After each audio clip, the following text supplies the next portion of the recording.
Subsidized fertilizer that has been availed to them in fulfillment of President Ruto's election pledge to farmers. The county has already registered 17,000 farmers in the NCPP database, with the number expected to go even higher after the conclusion of the ongoing farmers registration exercise.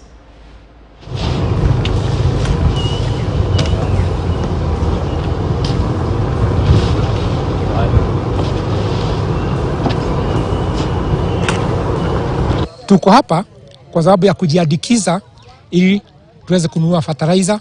Ile bei yake imepunguzwa. Tumekuwa na shida sana tukinunua fertilizer kwa sababu ile bei ilikuwa ya kuumiza mwananchi. Wakati huo mwingine tulikuwa tunanunua fertilizer ikiwa na bei kali. Kwa maana kwa sasa sisi tunaona ni vyema serikali imefanya vizuri kutupunguzia hiyo fertilizer. Wakati huu tutalima. Coming up in the world of sports, 1,500 meters queen Faith Kipyegon nominated for World Athletics Annual Awards. Stay with us. Do you want to go strutting you like my strutting? Do you want to go strutting you like my